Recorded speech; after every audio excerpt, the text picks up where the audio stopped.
Hello everyone, my name is Ord and welcome back to the Ord Narrations channel. Today we're reading a story titled Husband Buying Nudes on Snapchat.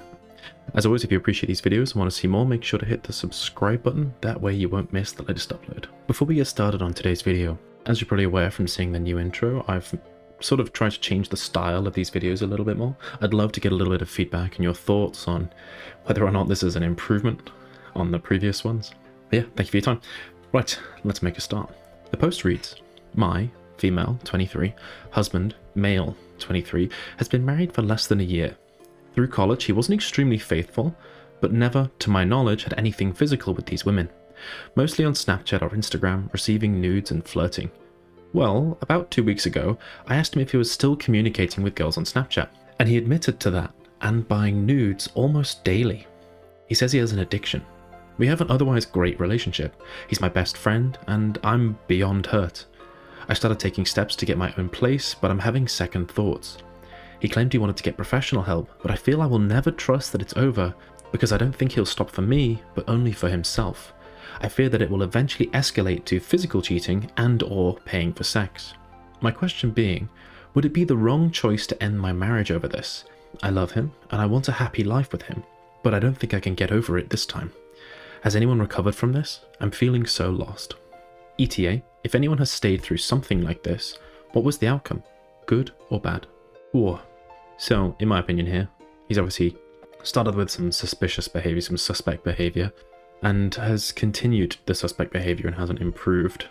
Odds are that improvement will never happen unless there's a whole paradigm shift. He'll probably, maybe, if we're lucky, make that change after you leave him because of it. Until that happens, in a sense, I don't think he's gonna spot that it's important enough to do. It's only after you sort of slap him in the face with the consequences that he might self-reflect and go, oh shit, that will have done it. That's just my initial thoughts. Let's see what the comments say. Someone's left a comment saying, would it be the wrong choice to end the marriage over this? They write, you are absolutely doing the right thing to end your marriage.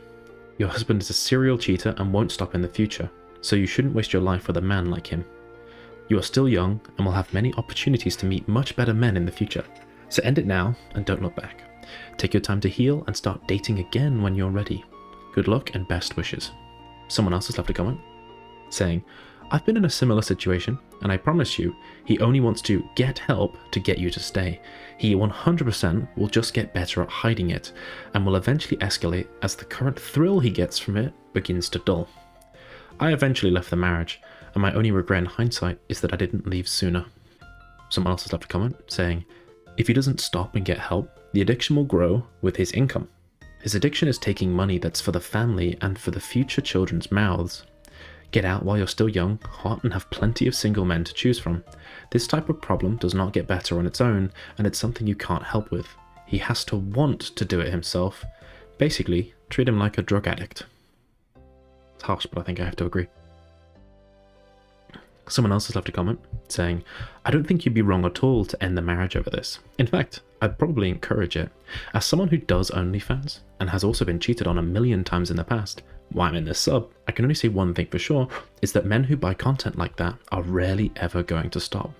He probably does have an addiction, and just from dealing with these men firsthand, this is something that's extremely hard for them to stop as it's so accessible to them. I personally would never deal with a man who has a porn addiction, and the fact that you're married and this is something he's spending money on would be highly upsetting. You are so young. If you don't have kids, I don't think this is worth working out off of the fact that the chances of him ever completely stopping are extremely low. Agreed. Someone else left a comment saying, now, this is just my humble opinion, but to me, it would be about the communicating and paying. Seriously, if it was just images without communication and I caught my wife doing it, I honestly wouldn't care a bit, but looking, communicating, and paying for it is quite a lot more than I would tolerate. Even just paying for images wouldn't bother me so much.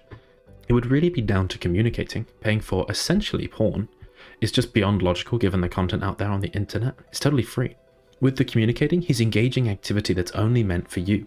Period. It's first level emotional cheating at its best. I would suggest your marriage is still in a salvageable state, but he will need to do the heavy lifting without you directing.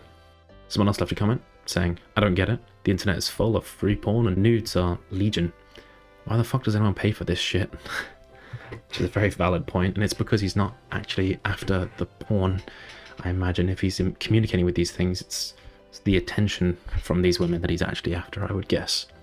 And that's, at the end of the day, if it was just porn, like the comments say, it's extremely accessible. You don't need to pay or go through the emotional effort of communicating and sort of establishing a working relationship with these people. I call it a working relationship because it's very transactional. Right, what do you think OP should do? What would you do in OP's shoes? Let me know in the comments.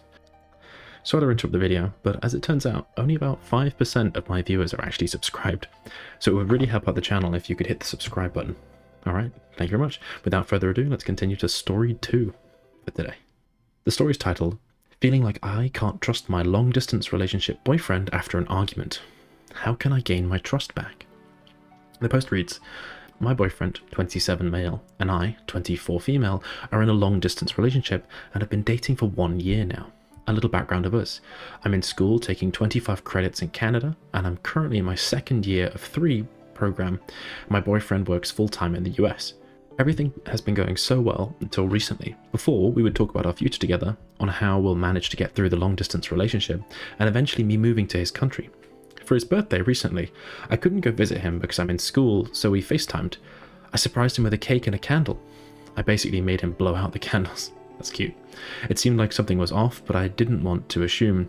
A couple days later during FaceTime, he just seemed totally off, so I asked him why he seemed distant. He replied with, long distance relationships are tough, and we've been dating for a year, but we've only seen each other for like 50 days. And I told him, I know, but making plans to see each other makes it more manageable, and I just think about the distance being temporary. He replied with, but costs add up, which makes sense, and I totally agree with him. He also said that he just feels off and it's not you. I asked him, I can give you space if you need, and then I'll be here no matter what, still. And he said, space is the problem. So I tried to reassure him by saying that I can go to you, but the thing is, I can't go whenever because of school. I'm still willing to drive 9 hours to come see you when I'm free. This cold and distant behaviour went on for another week, and by this point, it felt like he had 1 foot out of the door, so I was preparing myself for a breakup. I had a week off in school and wanted to come see him, but I just didn't want to invite myself over, so I waited for him to say something. I told him before that I'm willing to come see him at the beginning of my week off, because I'd like to study at the end of my week off for the exams. He only invited me last minute to go down to his place towards my week off. I decided to go still, to get to the bottom of it and to show that I care, because I do. And I asked him why he felt off in person, and he said, talking about the future, kids and marriage scares me, and saying I love you was way too early, and me saying that feels like I should die for you. I kind of stung, because we've been talking about all these things for months now, and to hear all of this made me feel like everything we talked about was a lie.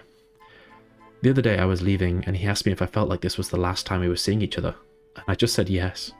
To me, there was no sense in being together if he's taking back all of the things he said to me before, and that our whole relationship was a lie. Then he said that this can't be the only reason why we're going to break up, and said that he wants to keep trying. I drove back to my country thinking that I don't want to wait for someone to love me after saying they did. It was also confusing on me how every time I brought it up, it was a different problem. TLDR, after almost breaking up, he's been way more attentive and caring, but I feel like I just don't feel the same anymore. He told me not to give up on us. I don't want to give up on us at all, but I feel like it's affecting my school and I'm not at peace anymore. Any advice on what I can do? I still love him, but I just feel like I have my guard up now. How can I trust him? Right, it's a tricky one. Long-distance relationships are extremely difficult and require a lot of patience, basically, and resilience, to be quite honest. It's not easy at all as someone who's been in one, done one.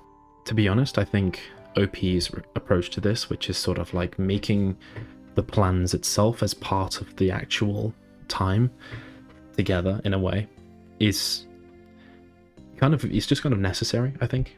If you don't put the effort in, sort of trying to organize when these things will happen, they'll just never happen. That, and also the sort of emotional investment in terms of organizing when are you both free and sort of making that time for each other so that you can really have a distilled experience together, if that makes sense. They're really important. If you don't do that, everything just falls apart and dissolves. It's a tricky one. They are really tricky. Right, let's have a look at some of the comments. Someone left a comment saying, I feel like you did the right thing in the first place by wanting to end things. You should be enjoying school, not worrying about this. To be fair to him, a long distance relationship is really hard, and you've still got quite some time left. He might be more attentive now, but he's already broken your trust. Someone else left a comment, saying, the chances you will actually marry him is almost next to nothing. You two do not seem to be compatible, and there seems to be some insecurity and some controlling behavior on your side. Love is supposed to make you feel full of love and being loved. It might be a smart thing just to break up rather than trying to force your boyfriend into what you think he should be and how he should behave. It's a tricky one. So, what do you think she should do? What would you do in her shoes? Let me know in the comments. As always, if you enjoyed the video, make sure to subscribe so you don't miss the latest upload. Alrighty, we'll have to finish there for today. Thank you very much for watching, and I'll see you in the next one. Bye bye.